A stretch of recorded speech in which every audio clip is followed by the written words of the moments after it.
Oke, Bismillahirrahmanirrahim. Assalamualaikum warahmatullahi wabarakatuh. Selamat datang para peserta sesi transendensi dalam bahasa daerah Muna. Perkenalkan, nama saya Adnan Aziz, selaku host pada acara malam hari ini, dan rekan saya Ainun Aini. Sebelumnya, mungkin ada teman-teman yang baru mengikuti kelas sesi transendensi dalam bahasa Muna ini. Jadi saya ingin menjelaskan sedikit. Sesi transendensi dalam bahasa Muna ini adalah salah satu kelas yang dibuat oleh komunitas PCI, yang dimana komunitas PCI ini ada beberapa kelas, antara lain ada kelas titik balik perubahan, kelas new normal, kelas kauru jiwa, dan kelas sesama. Selain masyarakat Muna, kelas ini diikuti oleh hampir seluruh masyarakat yang ada di Indonesia dari Sabang sampai Merauke. Jadi pada acara kelas malam hari ini kita akan menggunakan dua bahasa, yaitu bahasa Indonesia dan bahasa Muna. Sebelum acara ini dimulai, marilah bersama-sama kita menyaksikan video sambutan dan dukungan dari para tokoh-tokoh masyarakat Muna.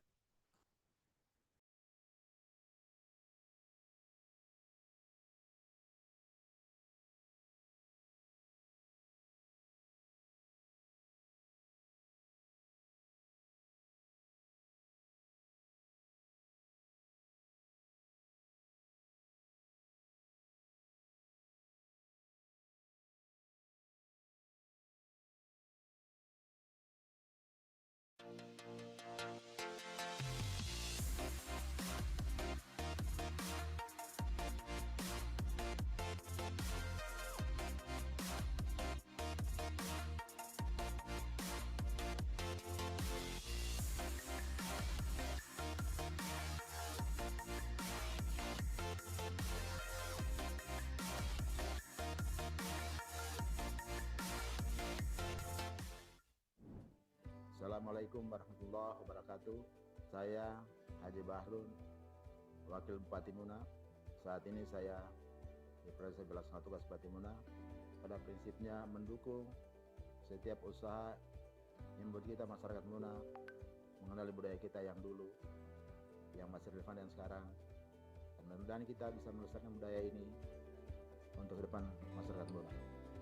Bapak Ibu yang saya muliakan, seluruh masyarakat Muna yang saya banggakan, saya mendukung acara sesi transendensi dalam bahasa Muna. Semoga dengan kegiatan ini kita masyarakat Muna kembali ke jati diri kita sebagai masyarakat yang menghargai sesama. Bapak Masigo, Bapak Pemologo, Bapak Wondofal, Sokal Tanah Bidan Munai. Munai kau sesi di acara ini tadi mah dan melihat orang betontomu kata Tanah Munai ini sono susegahano so intedium. Nah, kesawuna ini intinya udah biano. Terima kasih. Assalamualaikum warahmatullahi wabarakatuh. Assalamualaikum warahmatullahi wabarakatuh. Ibu dan Bapak yang saya hormati, saya Rahmat Raeba, Kepala Dinas Pendidikan dan Kebudayaan Kabupaten Muna, mendukung acara sesi transendensi dalam bahasa Muna. Semoga melalui acara ini masyarakat Muna bisa menjadi masyarakat yang tercerahkan dalam kehidupan berbudaya sehari-hari. Hal ini juga sesuai dengan moto Dinas Pendidikan dan Kebudayaan Kabupaten Muna, unggul dalam prestasi, budaya tetap lestari. Demikian kata sambutan saya. Terima kasih. Wassalamualaikum warahmatullahi wabarakatuh. Bismillahirrahmanirrahim. Assalamualaikum warahmatullahi wabarakatuh. Tabia rafulu tabia niko magoku niko nagoku niko wagoku umpulu rafuluno. Sio nomo kabaratik no buton mana ini ya na tumuntu na lumagi. Umpamo kau so katuntuan sekolah giano tabia da sumulike biano ada tindo kamu pelahia no kesago o poliu kesago podiu. Atau hemu indodi Profesor Sumarianse Asian sepalia ka redando basitehi PC ini ini pembangunan ini ya depan dia butuh Indonesia so kayak tahano libun tome ini dapat masing-masing lo dapat angka kata dapat dati siosionomo na dumolo kalalesa nanti mulu kata alikuntume. Demikian, assalamualaikum warahmatullahi wabarakatuh. Assalamualaikum warahmatullahi taala wabarakatuh. Bapak dan Ibu sekalian yang saya hormati, saya Albert Sarjana Ekonomi, Sarjana Keperawatan, Magister Manajemen Kesehatan, pendiri Karya Persada Group, sekaligus pendiri Universitas Karya Persada Muna di Kabupaten Muna. Mencermati perkembangan yang ada pada saat ini, kita berada pada era generasi 4.0. Maka degradasi atau perubahan pola dan gaya hidup generasi muda sangat membutuhkan sebuah alat untuk bisa tetap mempertahankan adat dan budaya yang berkembang di Kabupaten Muna. Maka saya berharap kepada generasi muda dalam mendorong pembangunan sumber daya manusia, maka kita bersama-sama untuk mengikuti acara yang diselenggarakan oleh PCI, yaitu dengan tema sesi transendensi dalam bahasa Muna dalam rangka memajukan adat dan budaya kita sehingga menjadi sebuah konsensus dalam kehidupan sehari-hari. Lewat acara sesi transendensi dalam bahasa Muna yang diselenggarakan oleh komunitas PCI ini untuk masyarakat Muna, semoga melalui acara ini masyarakat Muna bisa menjadi masyarakat yang tercerahkan. Demikian dari saya, terima kasih. Wassalamualaikum warahmatullahi taala wabarakatuh. Assalamualaikum warahmatullahi wabarakatuh. Bapak Ibu yang saya hormati, saya Lauri Haludin SPD selaku Kepala Museum dan Taman Budaya Kabupaten Muna mendukung acara sesi transendensi dalam bahasa Muna yang diselenggarakan oleh PCI untuk masyarakat Muna. Semoga melalui acara ini masyarakat Muna bisa menjadi masyarakat yang tercerahkan. Demikian kata sambutan saya. Billahi taufik wal hidayah. Wassalamualaikum warahmatullahi wabarakatuh.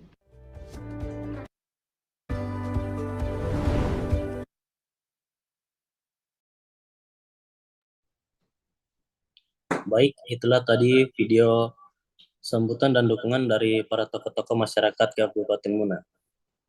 Selanjutnya, sesi berdoa yang akan dipimpin oleh rekan host saya, Ainun Aini. Kepada saudari Ainun Aini, saya persilakan. Silakan, Nun. Baik, mengawali kelas kita pada acara ini, marilah kita berdoa bersama untuk mendapatkan keberkahan dan kelancaran pada acara hari ini. Berdoa dimulai. A'udzubillahi minasyaitonirrajim. Bismillahirrahmanirrahim. Rabbi zidna ilma warzuqna fahma birahmatika ya arhamar rahimin. Amin. Selanjutnya saya persilahkan kepada mentor kita pada acara ini, Bang Aswar selaku founder Pure Consciousness Indonesia. Kepada Bang Aswar saya persilahkan. Silakan, Bung Jago.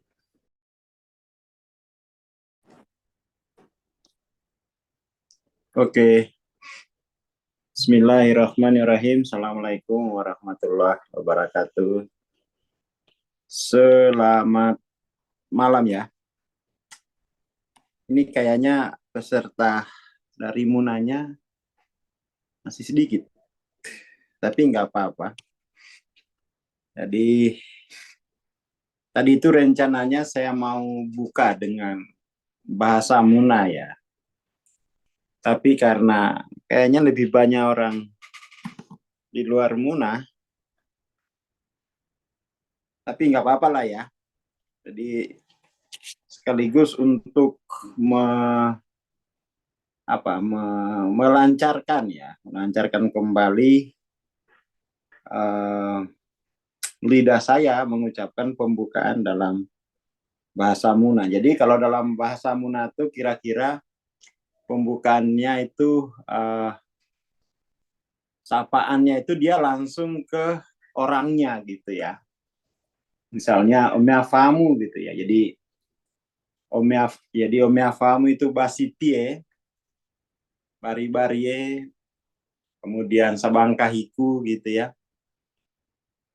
Jadi artinya tadi itu apa kabar untuk basitie itu kerabat, dan sabangkahi itu teman-teman gitu ya. Jadi kalau basitie itu biasanya ada kekerabatan darah gitu ya. Kalau teman Sabang Kahi itu ya dia lebih umum ya, dia lebih umum, tidak ada kekerabatan. Jadi setidaknya malam ini kita coba lanjutkan ya. Jadi kita akan lanjutkan cerita kita dari minggu lalu gitu ya. Kalau dalam bahasa Munatu saya akan melanjutkan cerita dari 7 hari yang lalu itu mungkin begini. Amopan surwe motora tulatulaku botuno ne botuno situ Woleono Wawono gitu. Jadi saya akan lanjutkan lagi cerita. Tula-tula itu cerita ya. Cerita saya yang sempat terputus 7 hari yang lalu gitu.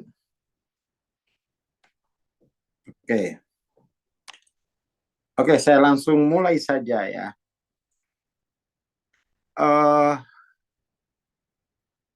Minggu lalu itu kan ceritanya terlahir ke dunia gitu kan. Terlahir ke dunia. Cari dulu. Mana dia? Ada saya pensilnya dulu ini.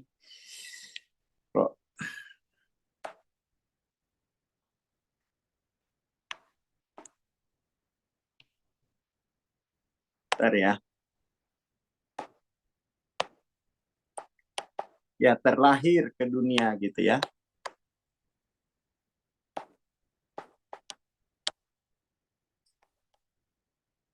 Kemudian setelah terlahir di dunia, kita menjadi sadar. Ya. Kita menjadi sadar dengan dunia sosial gitu ya. Dan dunia sosial di awal-awal itu saya kira itu adalah proses pembentukan ya. Proses pembentukan emosional level-level awal ini. Proses pembentukan karakter atau emosional gitu ya. Lalu ketika masuk kelas SMP, di kelas SMP, di sana ada sedikit pengetahuan mengenai sains ya, tepatnya sains. Dan itu sangat-sangat membantu ya. Sangat-sangat membantu dalam memahami dunia ya, dalam memahami dunia setelah SMP sampai sekarang. Yang paling menarik dalam sains itu kan salah satunya itu di dalam sains itu atau di dalam dunia ilmu ya. Ada yang disebut dengan objek material. Objek material. Dan ada yang disebut dengan objek formal gitu ya. Jadi objek material itu adalah objek atau materi atau objek atau yang menjadi objek, yang menjadi materi dalam sebuah disiplin ilmu. Itu namanya objek material. Jadi yang menjadi objek atau yang menjadi materi pada sebuah disiplin ilmu. Itu namanya objek materi. Sementara objek formal itu adalah perspektif. Perspektif yang digunakan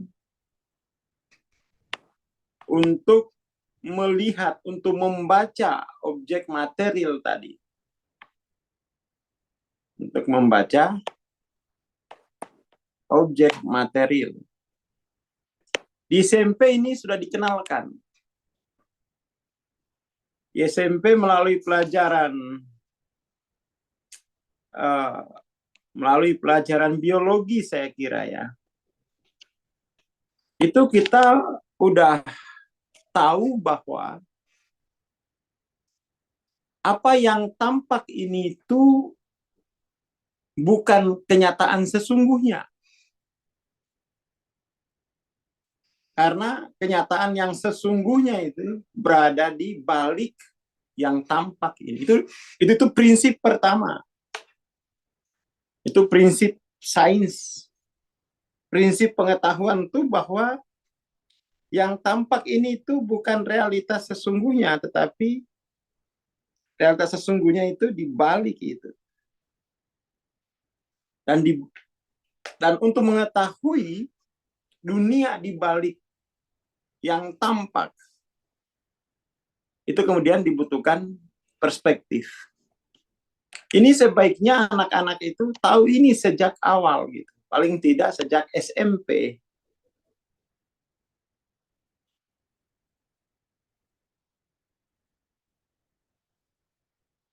Seperti itu.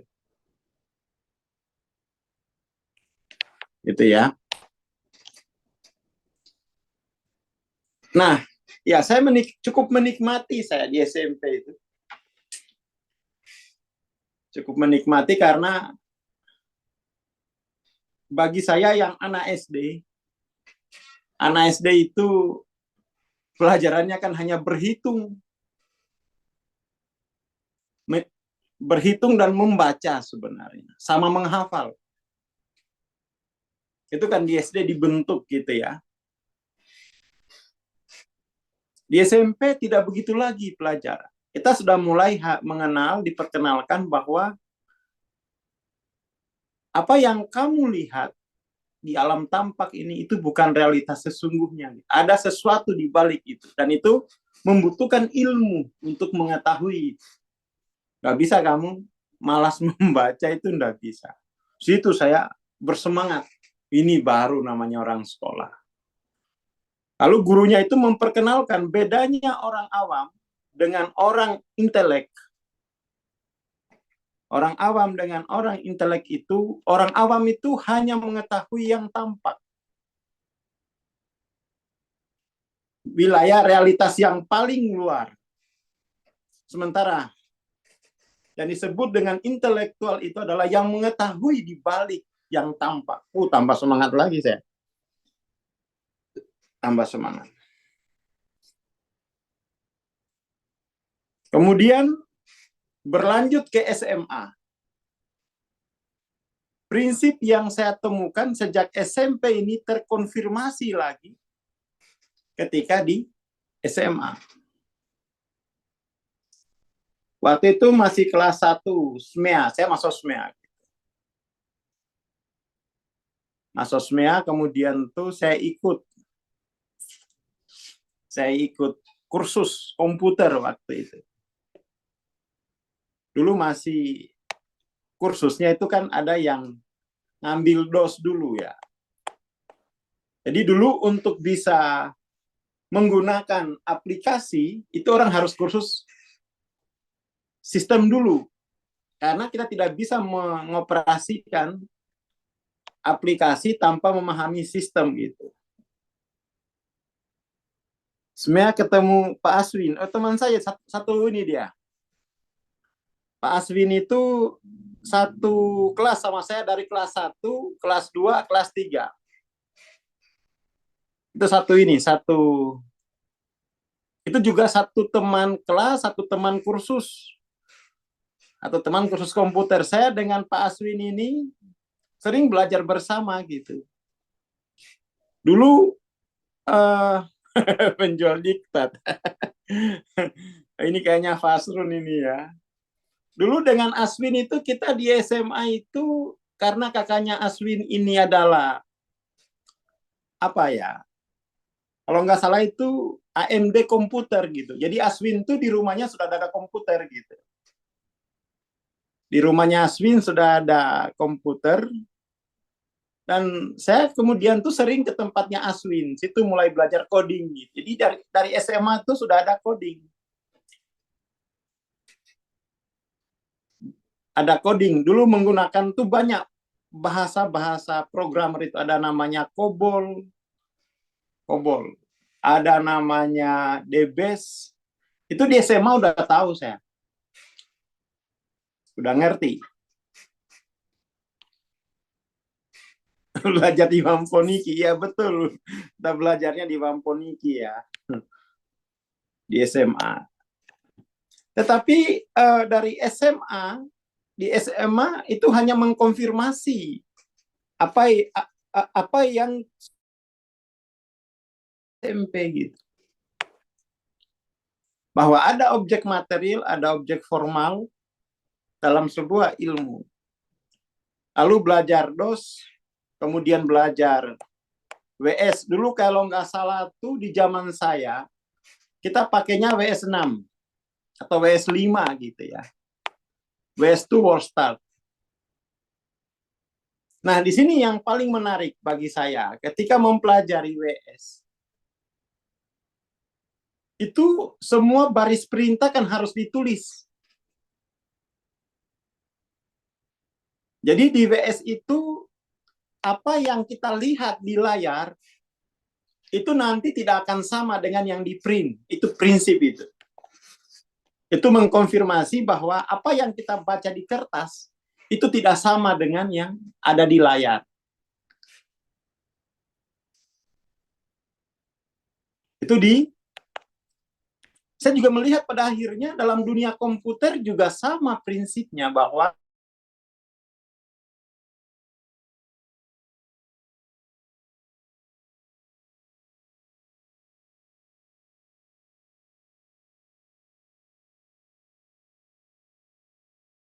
teks gitu. Tetapi bagi kita yang kursus WS, enggak, ada baris perintah di sana. Ada baris-baris perintah yang itu tidak terlihat di kertas. Tapi kita tahu itu. Kemudian di kelas 2 saya mengenal satu istilah. Itu waktu itu di Lotus. Jadi saya dulu senang komputer itu. Uang arisan ibu saya itu saya pakai buat khusus komputer, uang arisan tuh. Mungkin rencananya buat beli emas, saya minta, nggak usah beli emas. Nggak usah beli emas, buat saya aja untuk kursus komputer. Dan ibu saya tidak pernah menolak itu, bahkan mendukung gitu. Di Lotus ada satu menu ya yang disebut dengan WYSIWYG. What you see is what you get. What you see is what you get. Ini sama dengan kalau di Windows nih print preview namanya. WYSIWYG. What you see is what you get. Saya memperhatikan ini gitu. WYSIWYG. Kalau di dalam Windows namanya ini print preview.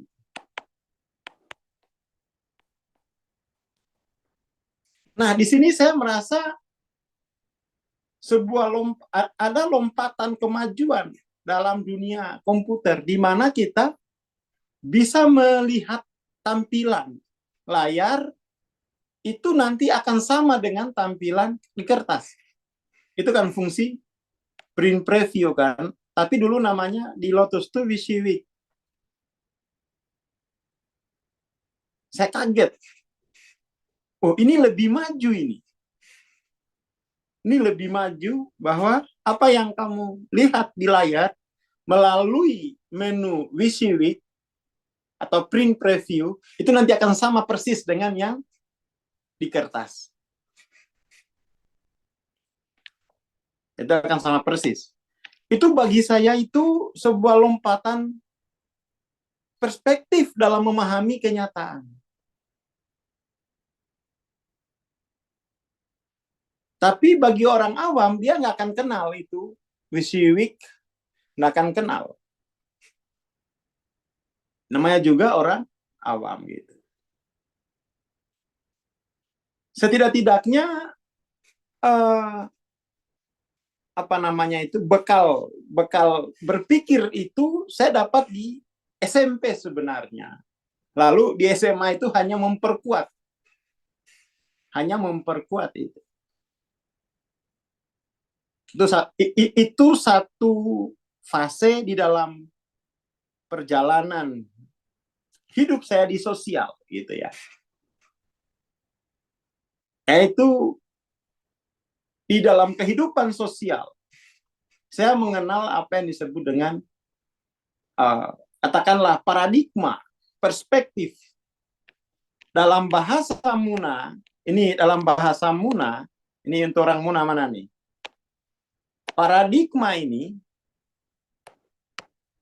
Paradigma atau perspektif untuk melihat kenyataan itu disebut dengan adati. Adati. Tadi Pak Profesor Usman Rianse tadi di pembukaan itu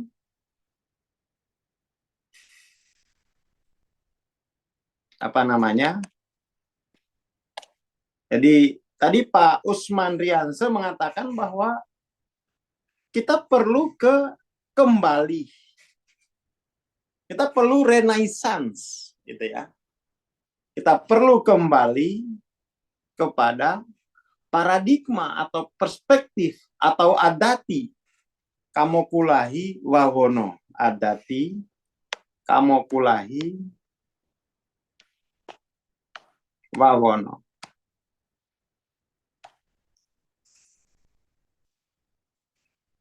Jadi malam ini kita nambah lagi kosakata bahasa Muna kita ya. Untuk orang Muna coba angkat tangan dulu nih. Mana nih orang Muna nih? Coba. Tolong komen dulu. Jangan-jangan nggak ada ini orang Muna. Tutup aja kelas Muna nih. Mana orang Muna? Ada juga ya. Oh, banyak.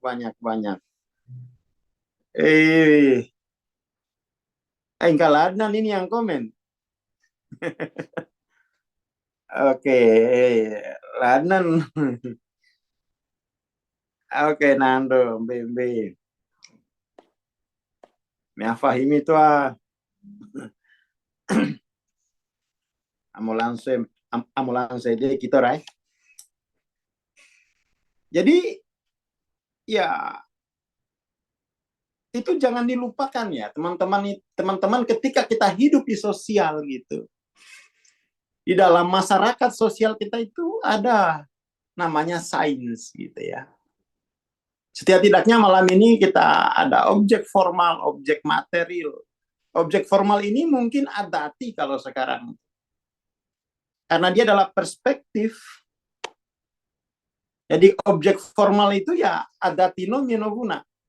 Ya kan? Bagaimana melihat kehidupan hari-hari ini? Bagaimana melihat kekacauan di Muna? Tadi saya baca lagi di Muna Info, ada penikaman. 1 atau 2 bulan lalu saya juga membaca berita di grup, bukan lagi penikaman, tetapi pembunuhan. Seorang kepala desa dibunuh oleh saudaranya sendiri. Dan tadi saya senang sekali dengan semacam testimoni daripada Profesor Usman Rianse. Jadi Pak Usman ini dulunya adalah rektor Universitas Halu Oleo selama 2 periode gitu ya. Kemudian sekarang kan digantikan oleh Pak Hamrun ya. Siapa ya? Setelah Pak Usman itu siapa ininya? Rektor UHO.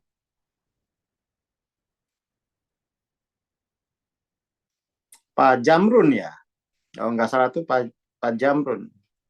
Itu juga 2 periode gitu. Juga dari Muna gitu ya.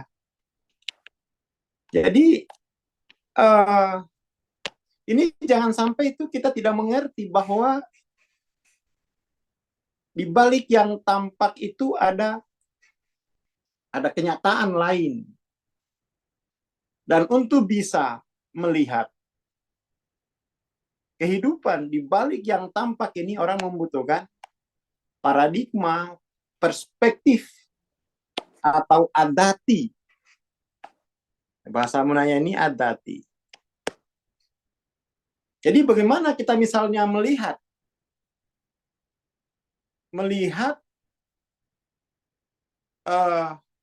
peristiwa-peristiwa sosial hari ini. Kita mesti melihatnya dalam perspektif adatino mienobuna. Masalahnya ini, orang Muna sendiri itu sudah buta paradigma. Dolimpuanem adatino kamu kulahi wawono. Yang damandehannya. Dempolol lolum. Dempolol lolum di dunia ini. Dan itu berbahaya gitu. Makanya tadi Pak Usman, Profesor Usman menyarankan, mendesak ya, kalau bisa itu mendesak kita untuk kembali kepada adatino kamokulahi wawono. Kembali kepada perspektif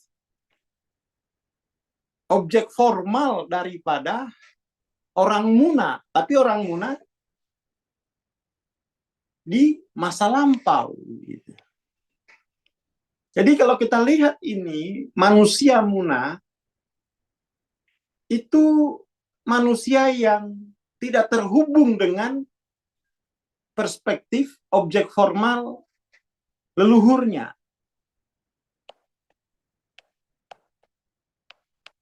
Ini sebuah ancaman eksistensi sebenarnya. Dan itu berbahaya bagi sebuah masyarakat.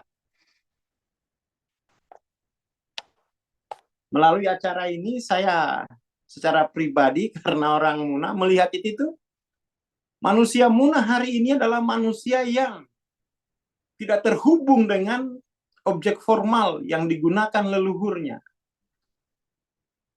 Dia terhubung sama sekali. Maka dempolol dunia ini. Dolimpuane ada tina kamu kulai. Maka dempolol lolu. Ya, toh. Apa-apa kita bilang begitu. Dempolol lolu. Jadi orang Muna itu justru hanya hidup tergantung pada anggaran belanja dari pemerintah gitu.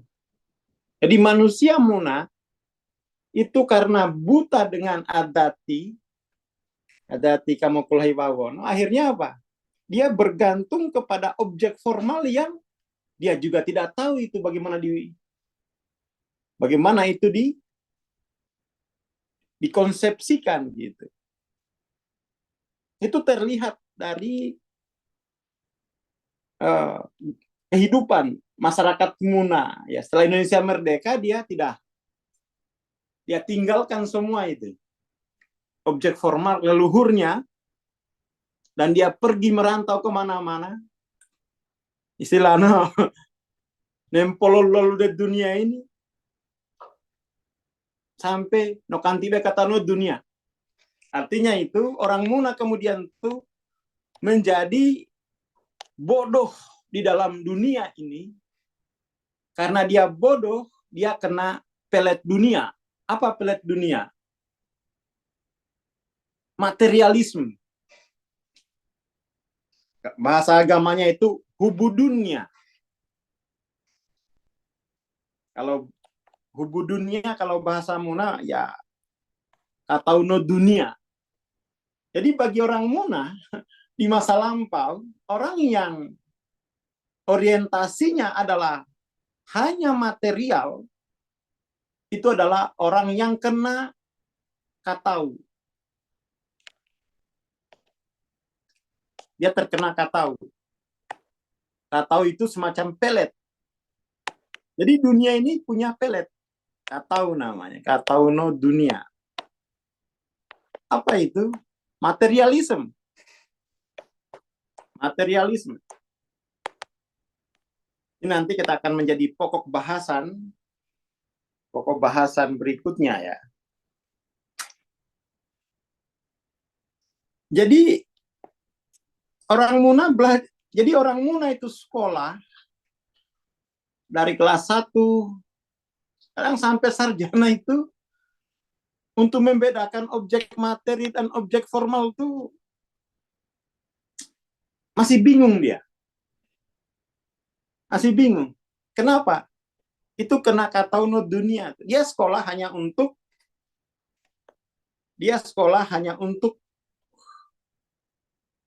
materi gitu. Dia bukan untuk menjadi orang alim.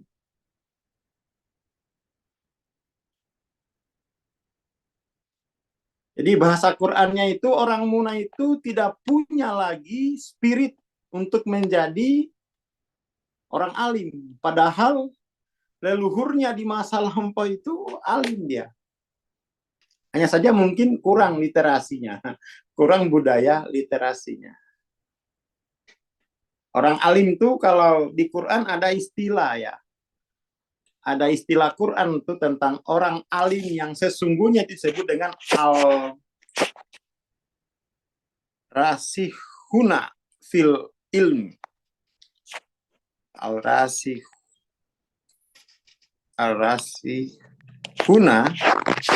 fil ilmi. Ini orang alim. Dulu orang Muna saya kira seorang alim, leluhurnya itu orang alim. Bentengnya saja, benteng tertua di dunia gitu kan. Produk-produk kebudayaannya itu kelas dunia. Layang-layangnya sampai sekarang, layang-layang Muna itu belum ada yang bisa kalahin tuh di dunia. Layang-layang Muna, Kakati itu kelas dunia sampai sekarang. Belum ada yang bisa menandingi. Itu baru layang-layangnya. Belum bentengnya, ya kan? Benteng Muna, benteng terbesar di dunia, 8 kilo. Hanya separuh dari benteng Kerajaan Buton. Iya kan?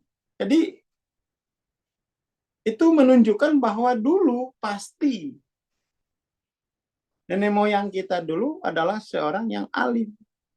Karena tinggalan-tinggalannya, produk-produknya, itu nomor 1 di dunia dia. Nomor 1 di dunia. Itu baru layang-layang sama bentengnya gitu ya. Itu dulu mungkin yang tertinggi itu. Jadi yang diwariskan tuh di wilayah kedirgantaraan, kan kedirgantaraan tuh layang-layang itu ya, nomor 1.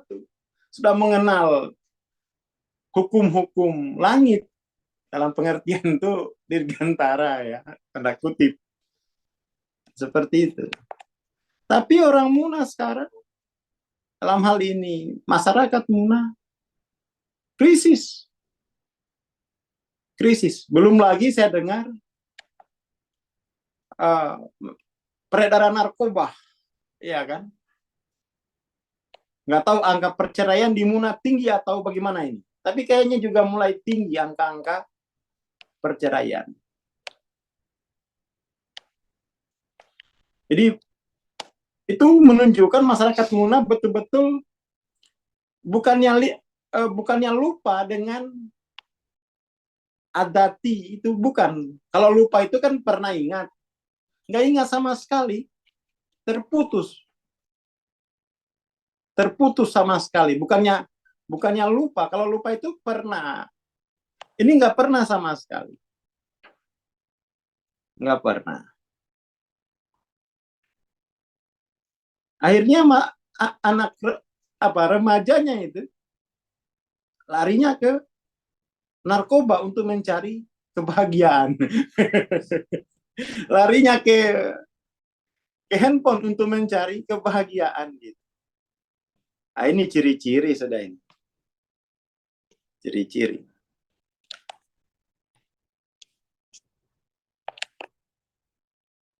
Oke, kita lanjut ya, kita lanjut. Jadi pada satu sisi gitu ya, yang saya sukai daripada sekolah itu ada perspektif di sana. Ada objek formal, dikenalkanlah kita objek material, objek formal itu. Saya nggak tahu teman-teman SMP, teman-teman semua punya catatan tentang kategori ini nggak? Kayaknya sih nggak. Kalau punya catatan tentang kategori ini, saya kira hari ini dia akan jadi ilmuwan itu. Terima kasih sendirian. Padahal dari pengalaman saya belajar itu, ya hanya ini kan yang harus dipegang gitu kan. Tahu objek material, tahu objek formal tuh, itu syarat untuk intelek kan ini. Tapi satu sisi selain dunia ilmiah itu sendiri gitu ya. Di SMA juga saya mulai melihat, mulai menyadari bahwa masa depan saya itu adalah akan masuk ke industri. Karena pendidikannya kan kita di SMIA itu, saya langsung menyadari bahwa setelah saya sekolah, entah pada level berapa, saya akan masuk industri. Kan seperti itu. Jadi masuk ke sosial nih, saya jadi punya catatan-catatan bahwa level sosial atau level kesadaran orang tua kita, keluarga-keluarga kita, itulah yang membentuk karakter emosional kita. Catatan pertama ya, bahwa level kesadaran orang tua atau lingkungan membentuk pola emosional. Saya bisa lihat gitu ya. Saya juga ada pemarahnya gitu. Itu saya kira saya serap dari level kesadaran dari keluarga ayah saya kira. Tetapi juga penyayang. Itu saya kira saya serap dari atau dibentuk oleh dari level kesadaran ibu saya gitu ya. Dan kemudian saya seperti menjadi secara emosional itu terbelah pada kutub yang ekstrim, pemarah dan penyayang gitu ya. Itu kemudian menjadi struggle, menjadi hambatan tersendiri bagi saya setelah di Jogja gitu ya. Satu, ya, catatan pertama gitu. Ini prasekolah. Bagaimana dunia membentuk diri kita. Kemudian ada pemahaman mengenai objek formal dan objek material gitu.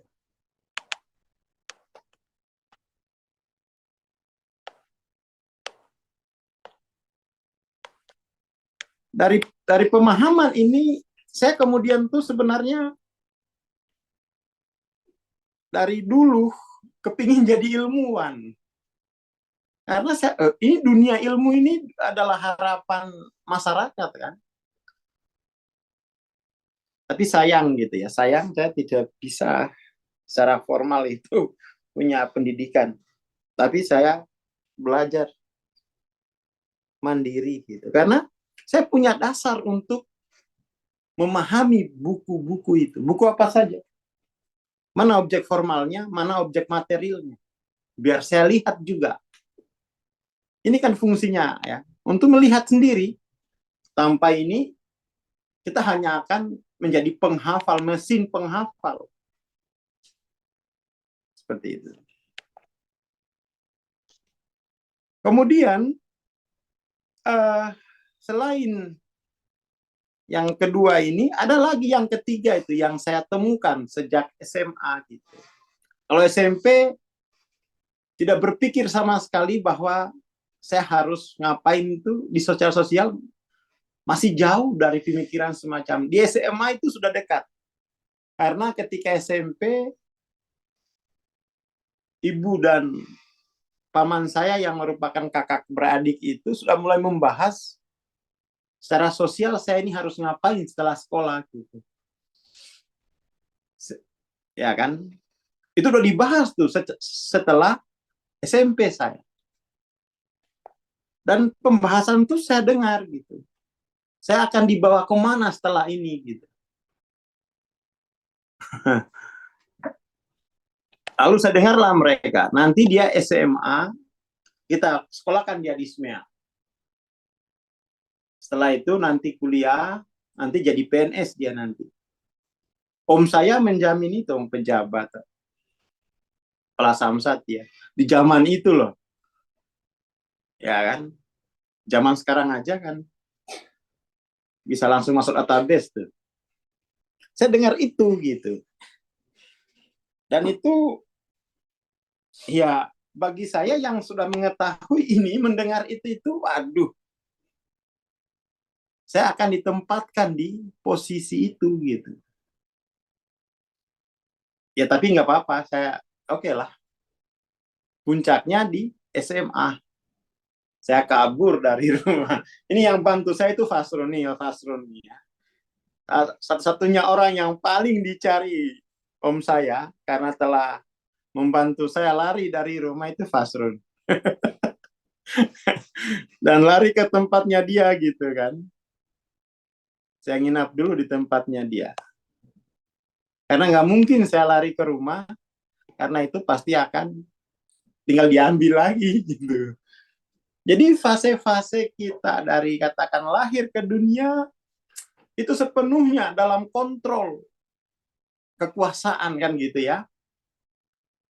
Dalam kontrol kekuasaan, saya kira itu tidak buruk, tapi itulah satu fase dalam pengalaman hidup kita di dunia. Itu tidak buruk.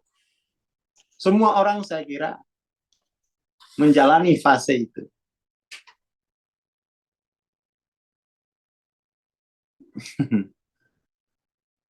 Oke. Nah, setelah lulus kita di SMEA itu memang sudah disiapkan untuk masuk industri. Karena kurikulumnya itu ada namanya link and match. Apa namanya itu ya? Kurikulumnya link, gimana tulisannya gini ya? Wah, habis pensilku. Coba cari kita pensil dulu, Siman. Bentar ya. Pensil saya habis.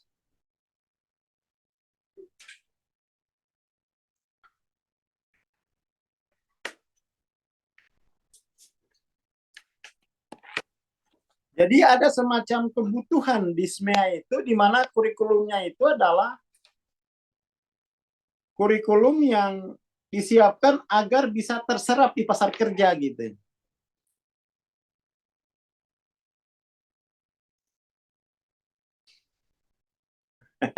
Oh, jangan bahas sang paman ini ya. Ini berbau politik nih. Pencapaiannya dikatrol oleh sang paman.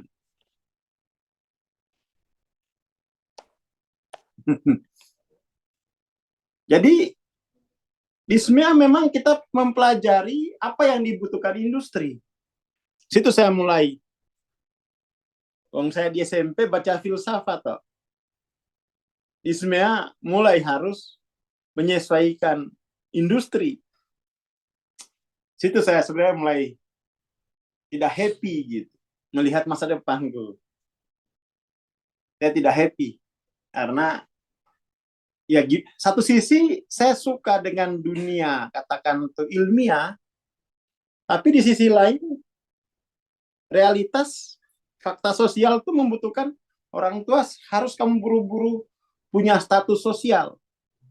Dan itu bagi mereka PNS itu adalah kasta tertinggi di planet atau di galaksi Bima Sakti ini. Bagi orang Muna mungkin tuh sampai sekarang itu kan cita-cita orang tua saya bahwa jadi PNS itu sudah menjadi kasta tertinggi di galaksi Bima Sakti. Ah, ini ya Bapak, nanti saya ceritain nih, nanti saya ceritain. Saya dulu pernah bawain guru saya itu 1 ekor ayam. Sebenarnya bukan karena nilai tinggi, tapi lebih pada saya menghindari kekerasan, kekejamannya gitu. Karena guru kita itu dulu kejam sekali menurut saya, kekerasan gitu ya. Mengantisipasi itu, saya sogok aja gitu.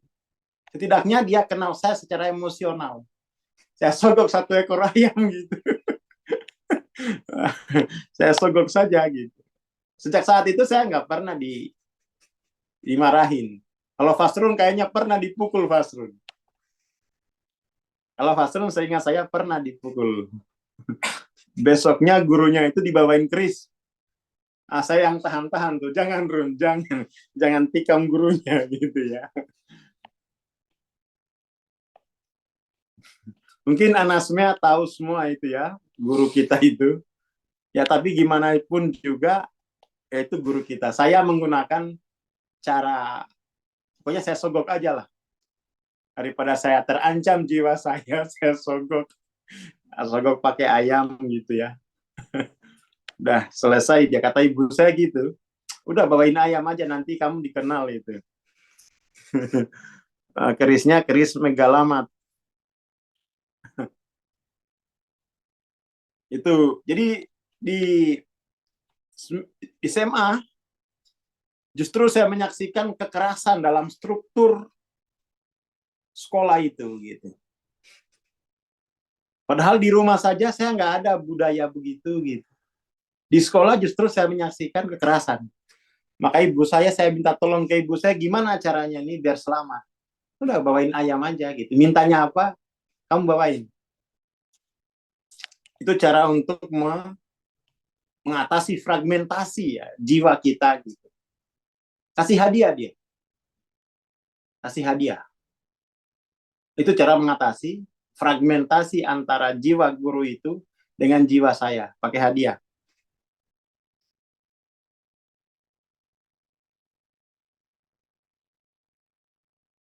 Seperti itu.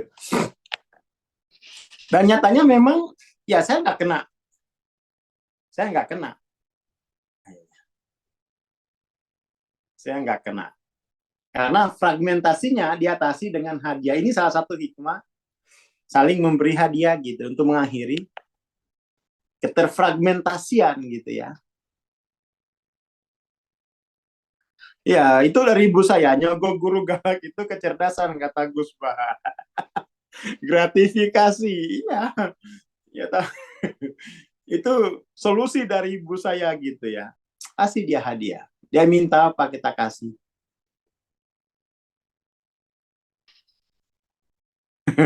Saya juga pernah sogok guru bahasa Inggris dengan 1 bungkus rokok gudang garam. Mau bagaimana lagi? Kita menghadapi kekerasan, dan saya sendiri jarang-jarang, apalagi sejak saya tinggal di rumah om saya, itu hampir-hampir memang nggak ada kekerasan. Tidak ada. Yang ada pelanggaran gitu. Kalau kekerasan tuh nggak ada. Pelanggaran, anaknya melanggar ya dimarahin tentu, tapi itu sifatnya kan pelanggaran, beda dengan kekerasan. Kekerasan itu kan basisnya kekuasaan kan. Kalau ini ada tips dari Bang Abdul ya. Kalau jiwa suami terancam sama bini, kasih hadiah skincare. Silakan dicoba bagi yang ini, kayaknya Bang Abdul ini pengalaman pribadi. Bagus juga ini. Oke, itu beberapa catatan ya. Tapi yang paling penting itu bahwa sejak SMA saya sudah tahu bahwa nasib saya di dalam sosial itu, ini satu-satunya jalan itu harus menjadi PNS. Masuk politik, sejak SMP saya sudah mendengar om saya, kalian jangan masuk politik. Mungkin traumatik dengan peristiwa G30 SPKI gitu kan. isu politik menjadi krisis kemanusiaan. Makanya om saya ditawarin masuk parpol pun tidak mau. Gak usah. Saya pun juga mikir-mikir. Jadi masa depan itu ya, sejak SMA itu, masa depan itu yang jelas bagi saya ya hanya satu, yaitu PNS. Ada sih, ya ada iparnya om saya masuk politik, tapi nasibnya kurang bagus. Kata om saya tuh ada tuh, kita punya kerabat masuk politik, nasibnya kurang bagus. Kemudian Ismea ada pelajaran kewirausahaan, tetapi tidak mengerti gimana masuk ke dunia itu gitu loh. Bagaimana masuk dalam dunia usaha belum ngerti. Itu hanya katakan hanya sebagai potensi yang sudah proven itu, yang sudah bisa kita jalani itu adalah PNS. Dan saya melakukan perlawanan terhadap pilihan mereka gitu, tapi diam-diam aja. Diam-diam. Tetapi itu resikonya tinggi. Jadi ketika saya melawan pilihan, melawannya ini secara maksudnya secara ideologis begitu, saya melawan karena bacaannya SMP itu sudah banyak gitu. Hanya masuk PNS itu bagi saya kok kurang menantang ya. Bukan gambaran dunia yang ideal lah menurutku. Karena yang saya lihat dari om-om saya itu kan mereka sudah, PNS itu mereka sudah di puncak karir kan. Ada yang jadi kepala bulog. Ada kepala samsat, bagi saya itu udah, ya pasti seperti mereka juga. Dan saya orang di dalam itu tahu gitu. Mungkin kalau saya tidak ikut om saya tidak mengerti bagaimana kehidupan di dalam keluarga PNS itu kan. Saya udah tahu. Saya kalkulasi itu, begini ya. Saya udah tahu siklusnya gitu. Saya udah tahu siklusnya. Nanti kalau jadi PNS tuh paling enak kalau punya istri PNS juga gitu. Kan begitu ya.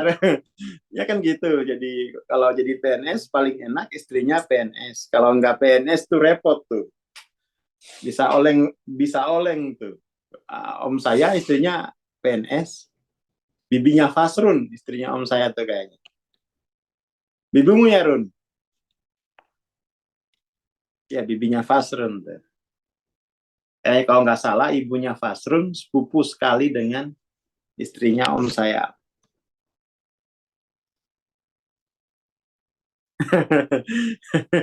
Ya saya termasuk ini ya.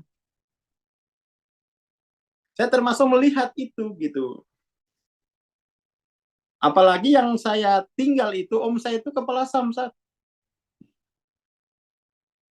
Ya kan? Kepala samsat. Itu gajinya tinggi. Uang tiap sore dia hitungin uang kok. Uang hasil apa itu? Orang bayar pajak.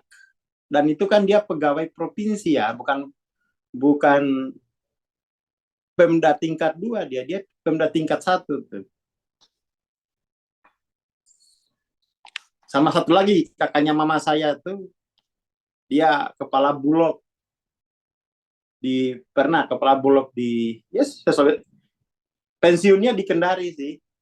Masih SD atau sebelum SD dia masih kepala dolok di Raha waktu itu.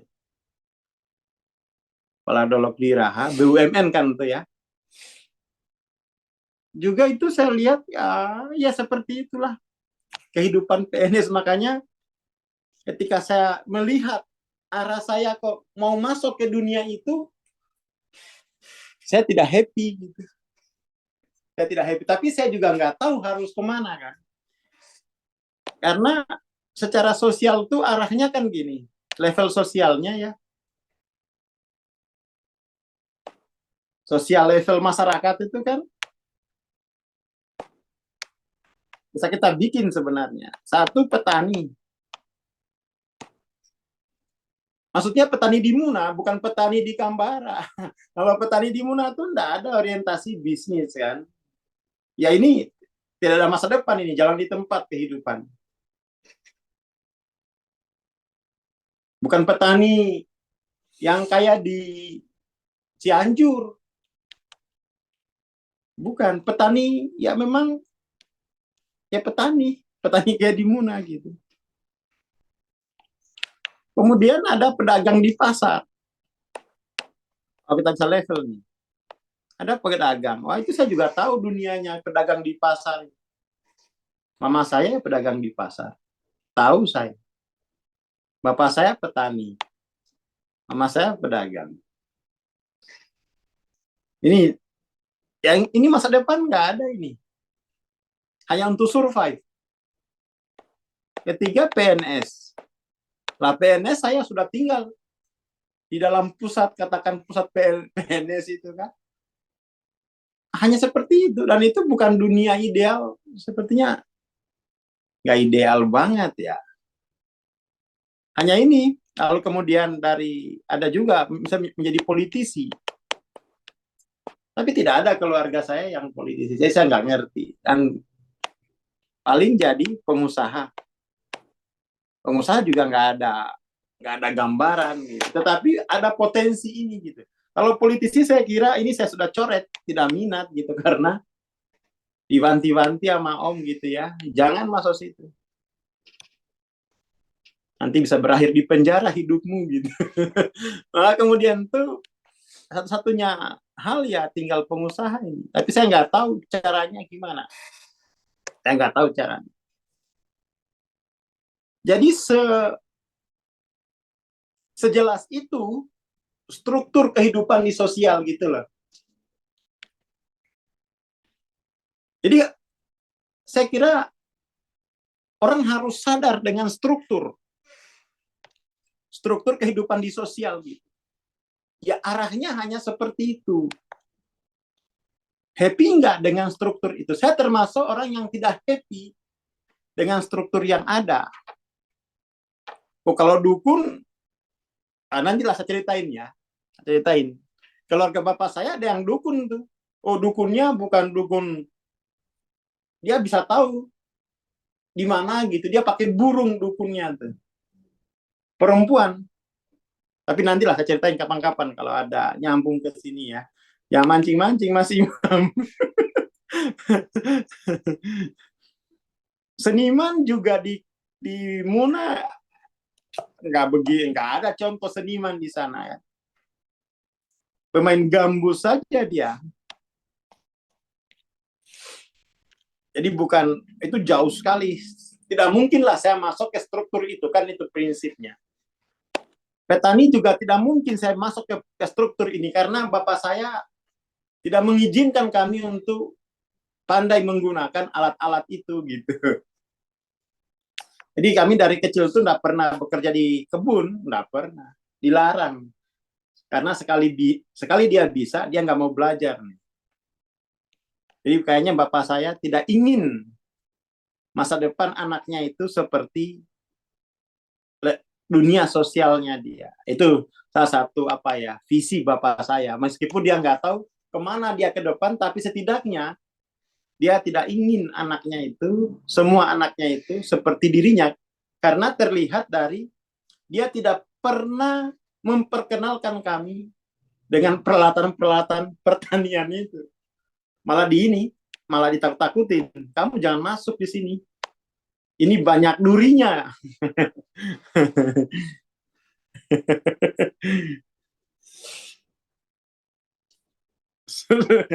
Ya paling seniman tato. Ya kan. Ya struktur. Jadi SMP saya nggak mengerti struktur itu. Tentu struktur itu ada kan. Tetapi saya nggak nggak melihat itu gitu loh. Namanya SMP saya hanya belajar begitu, dan saya betul-betul menikmati itu dunia SMP itu gitu ya, karena jelas objek formalnya gitu. Suasana kelas berubah ketika muncul LKS. Kelas 3 SMP itu ada, saya mulai dapat LKS, itu suasana mulai berubah. LKS. Sebelum itu nggak ada. Kalau nggak salah kelas 2 sih LKS tuh. Mulai kelas 2 SMP LKS. Tapi waktu itu masih fase transisi. Kelas 3 itu udah kuat. Semuanya harus melalui LKS. Jadi kisi-kisi kan LKS itu, kisi-kisi soal untuk ujian. Jadi guru kayaknya fokus di situ aja gitu.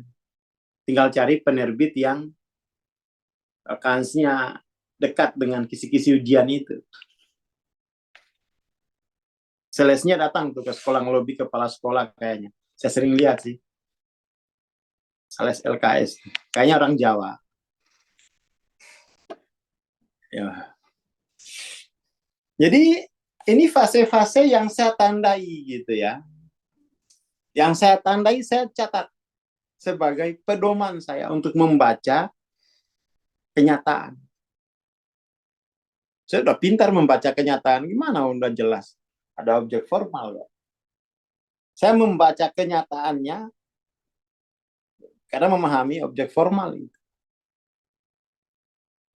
Makanya ibu saya, dia nggak terlalu khawatir dengan saya kejawab. Pintar kok anak itu membaca. Jadi ini bukan membaca huruf, tetapi membaca kenyataan. Itu butuh objek formal. Gitu.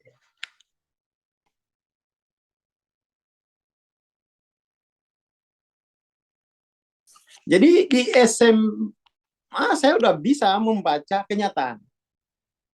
Karena ngerti apa yang disebut dengan objek formal. Bahkan beberapa teman saya yang sekolahnya ini nggak bisa membaca kenyataan, tapi baca buku bisa, tapi nggak mengerti kenyataan yang dibaca. Itu satu krisis saya kira di dalam dunia pendidikan. Anak-anak itu hanya ngisi soal. Jawab soal, nggak jawab soal, hanya hafalan. Tidak pernah diberi pemahaman mengenai objek formal untuk membaca kenyataan. Tidak kritis dia. Makanya saya waktu SMA, mungkin Fasrul masih ingat, saya udah ngajar sejarah itu. Kalau saya ngajarin itu bagus. Saya punya perspektif formal. Di SMA saya kalau nggak ada guru sejarah, saya gantiin tuh sini. Sini saya ajarin. Masih ingat, Run? Saya ajarin aja. Saya ceritain dia. Jadi sebenarnya untuk menjadi orang yang cerdas itu tidak butuh modal banyak. Asal kamu tahu perangkatnya. Ini. Sampai sekarang itu. Ini saya pakai di mana saja ketika berhadapan dengan yang katanya ilmu.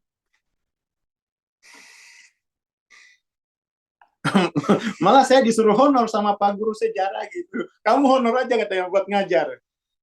Enak aja disuruh. Malah saya menghindari PNS kok. Ini malah disuruh honor saya buat ngajar di sekolah ini. Karena saya ngerti objek formalnya mana gitu.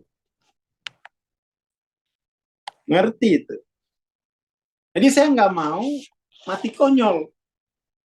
Tiba-tiba seperti lagu dangdut, maju nggak bisa, mundur nggak bisa, lalu bilang mikir carry. Oh nggak mau saya. Ngapain aku mikir carry? Dan itu banyak kan teman-teman kemudian menikah, nggak punya perspektif objek formal, tahu-tahu kok hidup ini berat ya. Kamu bisa membaca kenyataan nggak? Kok tiba-tiba hidup ini kayaknya nggak indah? Kamu bisa baca kenyataan nggak? Kamu punya perspektif formalnya enggak sih untuk membaca kehendak Tuhan? Katakanlah begitu. Kamu punya objek formal enggak sih untuk membaca fakta sosial? Jangan bilang hidup diatur Tuhan, ada strukturnya dong.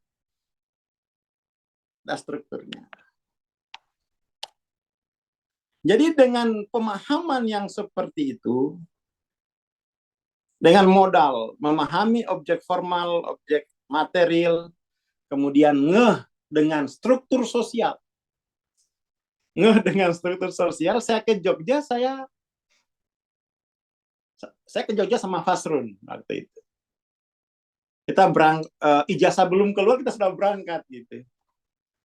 Dan saya merasa mungkin saya akan menemukan struktur lain di kota besar. Kita menyebut Jawa ini kota besar gitu. Tapi kalau di Muna kan kota kecil ya. Yaitu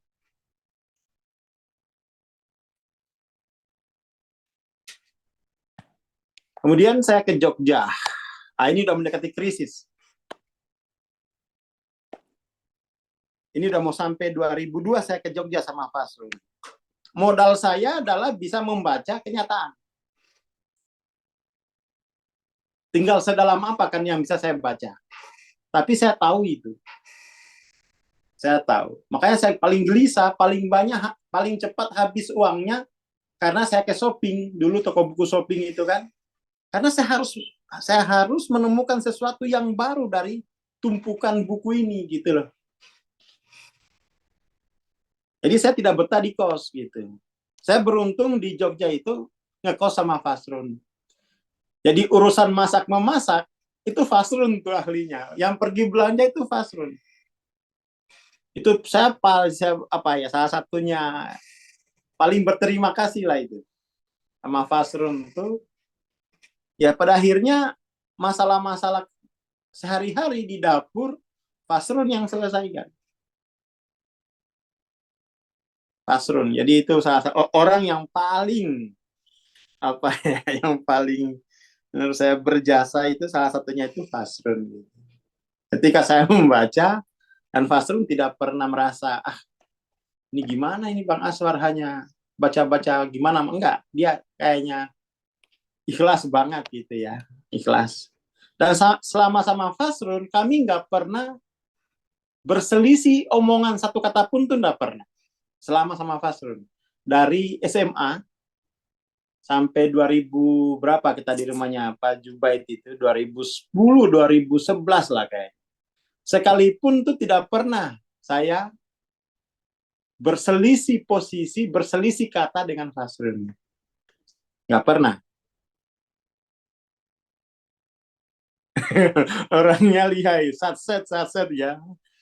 Satset itu jadi tagline-nya Pak Ganjar ya, satset gitu. Fase ke diskotik nanti ya Kang ya. Ke diskotik itu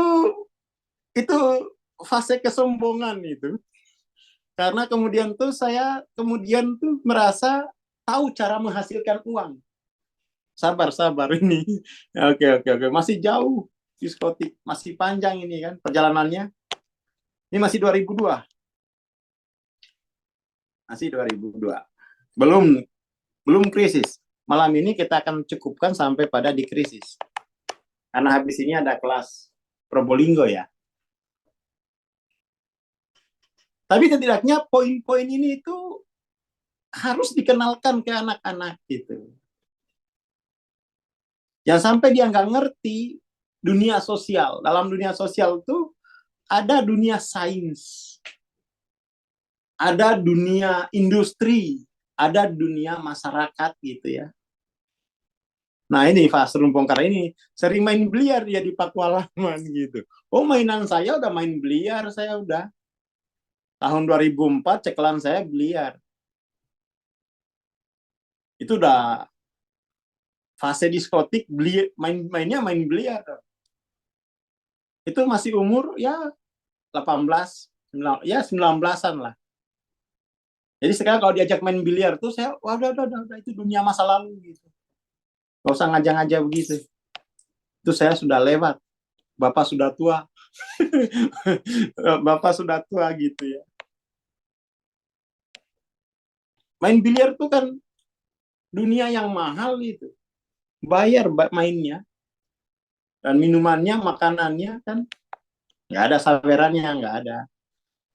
Itu murni permainan gitu. Nah, kemudian saya ke Jogja gitu ya. Kemudian saya ke Jogja dengan pemahaman mengenai dunia ilmu pengetahuan, struktur sosial yang kalau saya tidak berjuang di jalur ilmu pengetahuan, saya tahu tempat saya kemana gitu loh. Dan yang paling saya hindari itu PNS. Itu paling saya hindari. Saya tiba di Jogja masih ingat, kalau nggak salah itu bulan Maret ya, Run. Atau bulan Februari kita. 2002 itu, kalau nggak Februari, Maret. Kayaknya sih Maret. Masih ingat, Run? Wah, kok Agustus gimana, Run? Agustus tuh kita kan sudah ke pantai Parangtritis. Kita itu dulu bulan 5 kan pembagian ijazah, kita sudah di Jogja.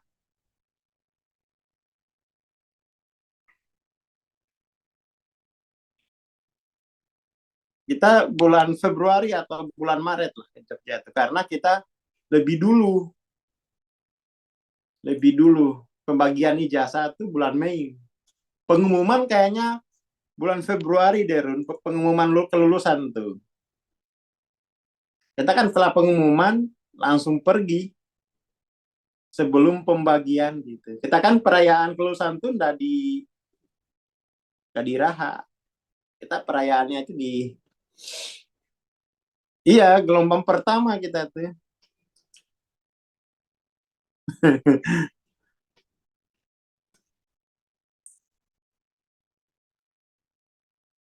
Ya, kita gelombang pertama. Gimana ini Fasrun nih? Mulai amnesia ini, Run. Ya, banyak-banyak minum madu, Run.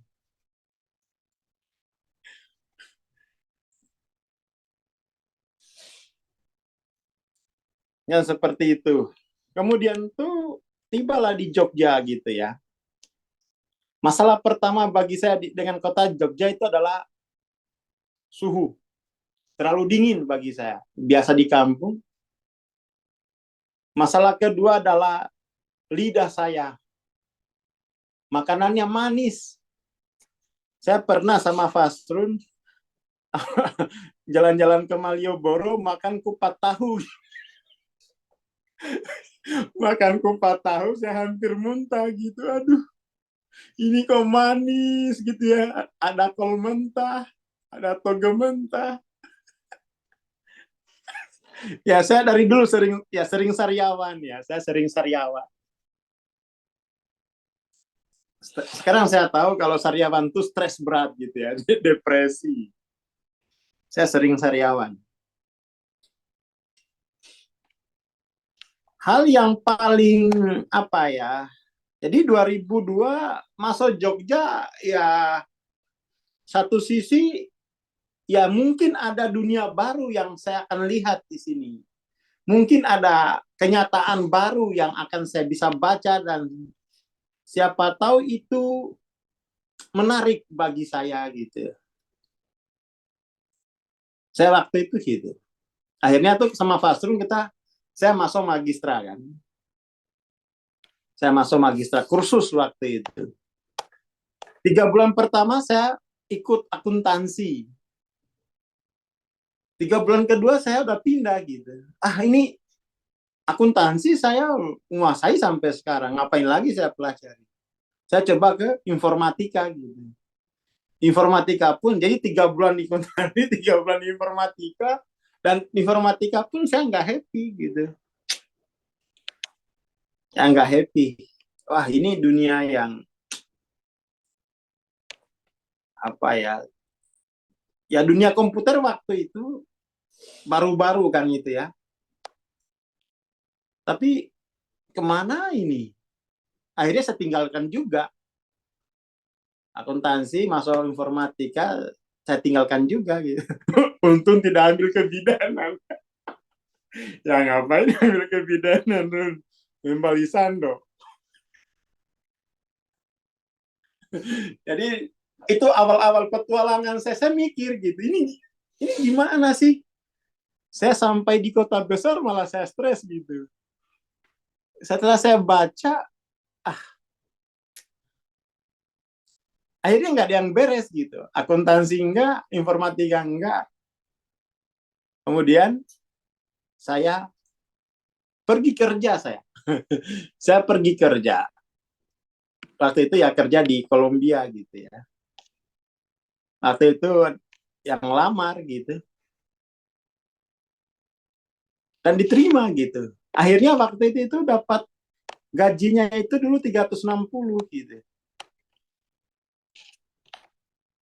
Akhirnya di Jogja tuh ya mulai aktivitas baru. Tapi ini tentu bukan dunia yang ideal ya. Bukan dunia yang ideal. Ikut aja kurun, tapi nggak bikin ini, saya nggak bikin skripsi, nggak bikin apa gitu. Pokoknya saya udah malas gitu. Saya hanya datang aja sebenarnya. Tapi saya nggak bikin sampai sekarang tuh nggak. Karena bukan dunia yang saya inginkan.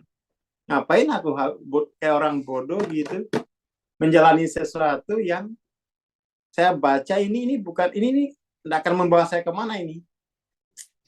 Akhirnya fokus cari uang gitu. Situ saya jarang pulang kos. Oh ini Bang Fasrul nih ya ikut berburu kitab suci juga. Nah tibalah kemudian tuh krisis. Krisis di tahun 2023 ini adalah krisis di mana saya sudah memutuskan tidak akan kuliah. Itu saya putuskan tuh. Jadi saya nggak usah kuliah aja. Nah jadi karena bikin kontradiktif. Karena kalau kita belajar logika, sesuatu yang membingungkan karena di dalamnya itu ada kontradiktif. Maka buanglah yang kontradiktif itu sehingga sisa satu gitu. Jadi karena pikiran saya, apa saya kuliah lalu menempuh, tapi setelah kuliah saya kemana? Ngapain aku buang-buang umur 4 tahun misalnya, tapi setelah itu aku harus kemana gitu. Saya tiba di simpang 3 lah waktu itu. Simpang 3, saya kuliah atau kerja sebenarnya. Akhirnya kan kontradiktif ini. Bingung. Inilah krisis pertama sebagai orang dewasa gitu. Saya coret satu. Udah saya jalani ini. Nanti di dalam sini saya belajar lagi nanti. Nah, dalam bahasa Muna, krisis itu namanya balu. Ini sebuah istilah yang ada nggak yang tahu balu? Balu itu apa? Jadi dalam bahasa Muna, ini kita tambahin ya istilah dalam bahasa Muna. Krisis itu artinya balu.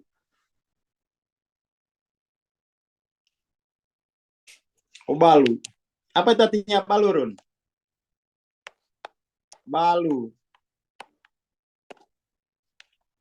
Ada nggak yang tahu artinya balu? Ini di kamus bahasa Muna halaman 312. Tulisannya Pak Sirat Imbo. Bagaimana? Orang manakah kamu, Run? Kok balu itu baru dengar? Bahaya Fasrun ini. Masa baru dengar balu? Orang Bintaran. Oh iya. Orang Jawa paling.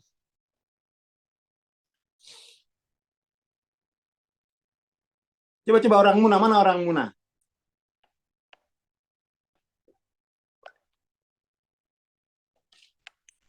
Atau bolu. Bisa juga bolu. Tahu bolu? Mungkin kalau bolu tahu Fasrun. Bukan janda, bukan bahasa Muna ini. Balu itu adalah balu itu adalah keadaan berantakan tanpa tatanan gitu kan. Keadaan berantakan, tidak tertata.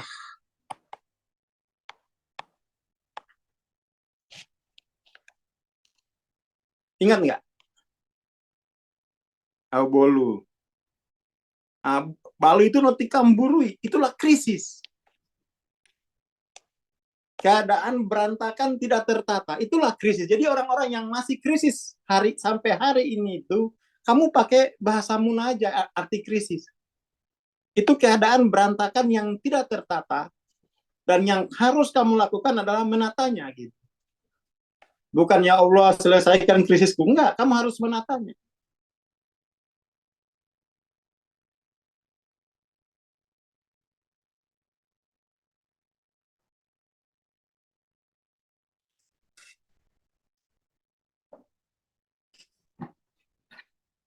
Jadi dia sebuah kacauan gitu. Kekacauan yang tidak tertata gitu ya. Piring di depan. Sikat gigi di meja belajar. Itu krisis itu. Krisis. Kalau dari balu sebutan untuk orang yang pernah menjabat dan sudah meninggal, berarti itu adalah fase the end of. Jadi krisis ini juga bisa berarti the end of. Orang yang pernah menjabat dan sudah meninggal, the end of. Hati-hati itu kena krisis. Kamu bisa mati di dalamnya itu. Nah inilah pentingnya kita membahasakan ilmu dalam bahasa daerah. Jadi krisis itu kita jelas.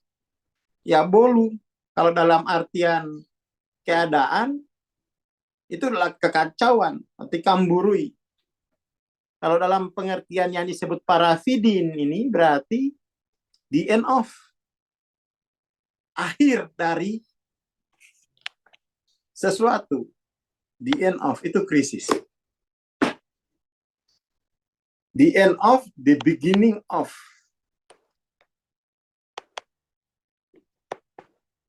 Krisis. Makanya kalau kamu krisis, kamu tata. Kamu tata. Kalau nggak cukup perspektifmu, bikin perspektif yang cukup biar kamu bisa tata itu. Jangan pergi healing. Nggak selesai itu krisismu kalau kamu hilang healing, foto-foto, main TikTok. TikTok tidak akan menatah kekacauanmu. Jangan buang-buang umur. Jangan buang-buang usia. Udah tahu krisis. Hilang healing, main TikTok.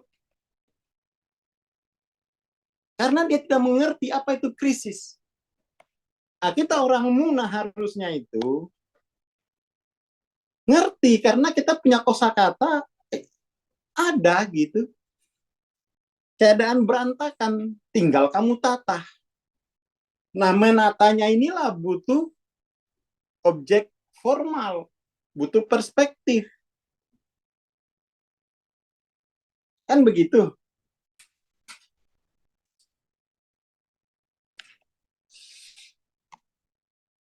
Ini sudah tahu krisis.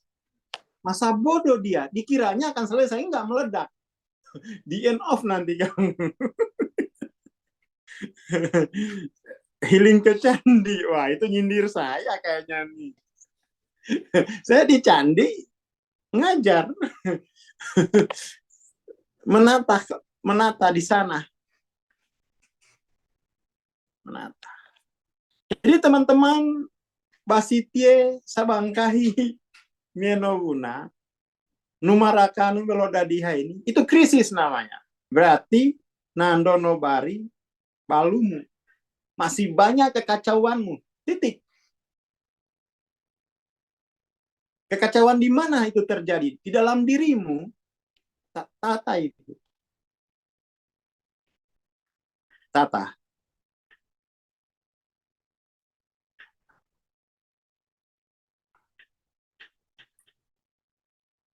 Ya, bisa juga balu itu yang telah lewat gitu, the end of. Ya, krisis itu bisa dua. Krisis itu di dalam pelajaran filsafat itu adalah keadaan berantakan kalau sudah meledak, the end of dia itu. Akhir dari sesuatu. Akhir dari sesuatu. Itu ada di dalam buku filsafat. Makna krisis itu gitu. Kita dulu pernah kan titik balik perubahan itu. Yang repot ini, ketika orang itu hidupnya kacau, dia tidak punya perspektif, sehingga kata bolu, balu itu juga tidak ngerti. Dia nggak bisa membaca keadaan. Ini apa namanya di dalam kebudayaan. Jadi bukan kemudian menyelesaikan yang berantakan, malah dia pergi tambah kekacauan dengan pergi pacaran. Saya mungkin pergi pacaran dia. Bolunya saja belum selesai, dia tambah lagi pacaran. Habis itu nikah, nyicil motor. Anak 3 lah. Ini gimana orang ini? Itu bahayanya kalau kita tidak mengerti objek material, bahayanya kalau kita tidak mengerti objek formal. Muna hari ini adalah Muna yang bore-bore. Masyarakat Muna hari ini itu masyarakat yang bore-bore. Main TikTok tersentil aku, Bang.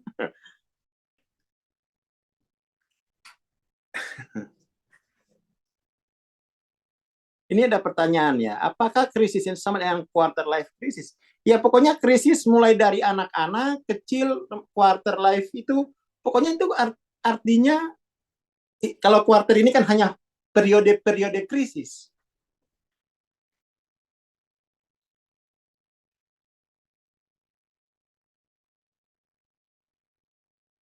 Ya kan? Jadi itu periode-periode krisis ibarat itu ya quarter life, middle life, macam-macam. Tapi kata krisis itu sendiri artinya keadaan yang berantakan. Karena saya tahu kata ini, diajak pacaran saya usir. Mungkin Fasrun ingat tuh ya. Zaman anak-anak kos di Jogja itu pacaran, punya pacar, saya usir. Enggak. Kamu jangan bikin saya gila ya. Fasrun jalan sama siapa, Kilaimin jalan sama siapa, saya di rumah sendirian aja saya. Dipanggil tahun baru, saya baca buku. Pulang-pulang jam 4 subuh Fasrun kayaknya waktu itu, tahun baru pertama di Jogja itu kan. Saya nggak ikut, saya nggak pernah ikut. Saya nggak pernah ikut. Karena saya tahu saya sedang kacau balau. Nah ini Fasrun, sempat foto-foto di kantor BI. Saya nggak ikut, saya turun. Saya nggak pernah ikut acara tahun baru itu. Karena ini tuh krisis gitu. Ngapain aku buang-buang waktu? Nah ini nih bagus, hidup lagi berat-beratnya diajak pacaran. Pernah saya marahin tuh, ada satu anak kebidanan gitu kan, orang Cilacap. Namanya itu Yuyun. Ya saya di lab komputer aja saya. Ya saya belajar. Jadi rajinnya belajar saya itu bukan sekarang. Ini Yuyun Setiawati dulu kan. Saya marahin. Kamu jangan dekat-dekat. Ini saya lagi berantakan, kamu dekat-dekat ngajak pacaran. Ya enggak lah. Kalau Fasrun dulu pacarnya itu orang Magetan. Orang Magetan. Kalau Kilaimin orang Jambi atau orang Jambi tapi tinggal di Purworejo. Saya enggak. Kenapa? Saya bisa membaca gitu.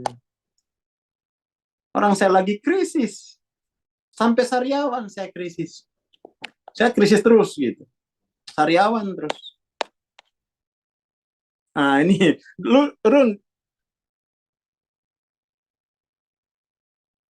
Dulu kamu di Magetan ke desa mana, Run? Fasrun tuh dulu pernah ke ke Magetan ke rumah pacarnya gitu. Saya masa bodoh pacaran. Hidup saya aja masih banyak balunya kok. Aja pacaran. Wah, di mana kamu dulu, Run?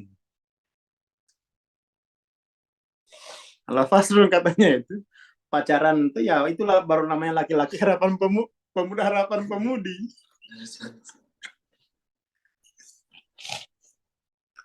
Oh lali, bahasa Jawa juga lali saya. Lali. Dulu 1 minggu di Magetan.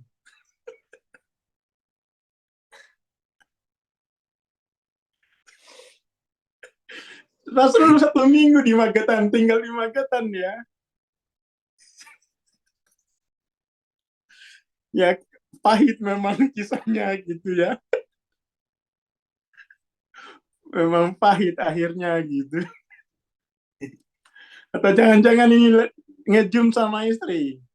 Minta maaf kalau ngejum sama istri ya, ini Fasrun tuh sudah bagian dari sejarah hidup saya gitu. Nggak bisa dipisahin. Fasrun tuh selalu hadir dalam situasi, dalam keadaan saya butuh bantuan tuh dia selalu hadir. Saya butuh bantuan kabur dari rumah, dia hadir gitu. Dia selalu hadir. Saya butuh bantuan karena nggak punya makanan di Jogja, dia hadir gitu. Orangnya Bang Fasrun. Jadi Fasrun tuh beberapa kali hadir ya dalam situasi saya butuh bantuan gitu. Kan sulit, nggak bisa dipisahin lagi sudah itu. Itu bagian dari sejarah hidup saya, bagian ya diri saya sendiri lah Fasrun. Tapi waktu itu saya memang nggak bisa itu. Ada lagi satu tuh yang orang Gunung Kidul, wah, namanya Nunu, nggak bergeming, nggak bisa saya tahu.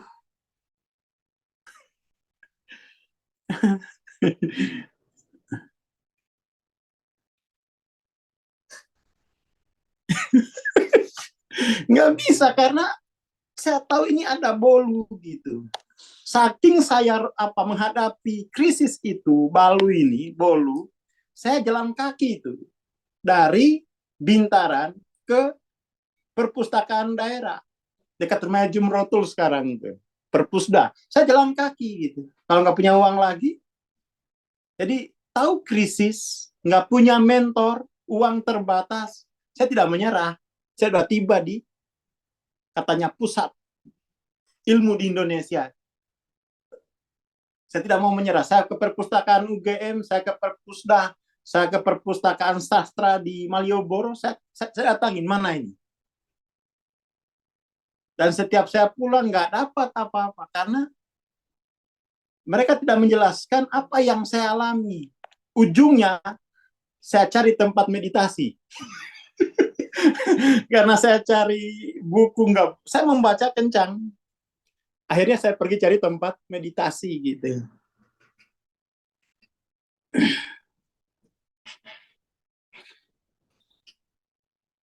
Orang bibis selesai sudah cerita itu. Saya kira sampai sini dulu ya malam ini. Bahwa ternyata untuk sadar krisis itu butuh ilmu. Butuh ilmu.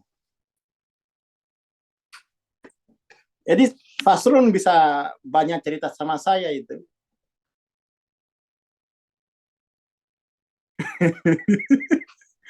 Fasrun itu rahasia. Hati galau dia datang. Wih. Ya, jadi Fasrun tuh selalu datang dalam situasi saya dalam keadaan lemah gitu ya. Pernah sama Fasrun tuh kita makan kulitnya ubi. Jadi ubi kan diambil isinya, kulitnya dibuang. Sama Fasrun tuh direbus. Direbus lagi sama Fasrun. Aduh. Di Banten itu. Oke lah Run ya, oke. Jadi malam ini saya kira poin-poinnya jelas. Kita juga akhirnya ya punya temuan kosakata baru dalam bahasa Muna, krisis tu bolu. Dari para Fidin ada temuan bahwa balu itu berarti kematian seseorang gitu. Jadi kalau kamu tidak bisa keluar dari krisis, kamu mati di situ. Ingat-ingat itu. Kalau kamu tidak bisa keluar dari krisis, mati di situ. Tetapi juga kalau kamu bisa nata krisis itu, kamu tercerahkan. Jadi krisis itu adalah memberi kita peluang atau memberi kita kematian.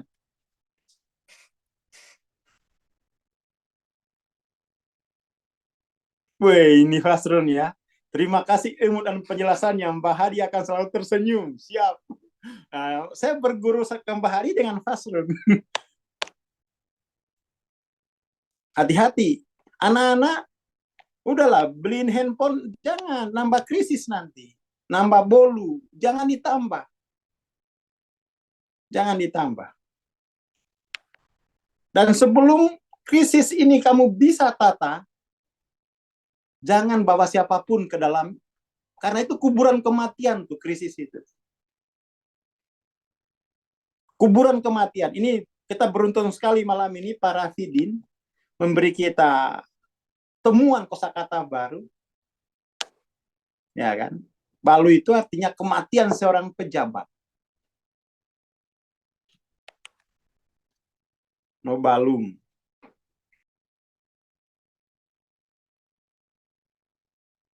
Jadi inilah yang harus diselesaikan sejak awal. Itu yang kemudian tuh proses saya menghadapi krisis yang tidak tahu petanya.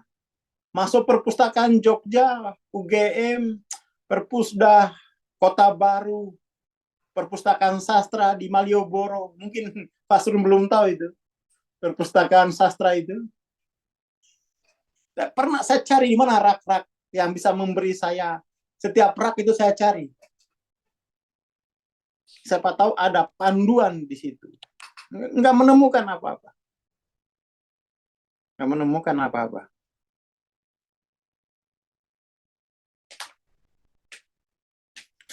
Jadi krisis itu, oke, undangan innalillahi atau undangan tercerahkan. Saya kira itu dulu tula aloy itu ya. Jadi Toratem tahun 2003 ini. Dan ini belum masuk, nanti di sini ada ketika banyak Balu, kemudian masuklah era, dan saya putuskan tidak kuliah, bekerja oke, tapi hanya untuk survive, bukan untuk masa depan. Jelas itu saya. Oke, ini saya bekerja, tapi ini tidak akan pernah menjadi masa depanku, karena masa depan itu setelah Balu ini saya tata. Lalu dimentorilah saya oleh Mbah Hadi. Nanti ada panjang dimentorinya. Terima kasih. Zikriya Latif nanti ya. Oke, siap, Brun. Nantilah kita ini Zikriya Latif. Oke, terima kasih. Selamat malam. Assalamualaikum warahmatullahi wabarakatuh. Sesiomo sabangkai bebuna. Bastehido rosahi. Notahi nami sindo.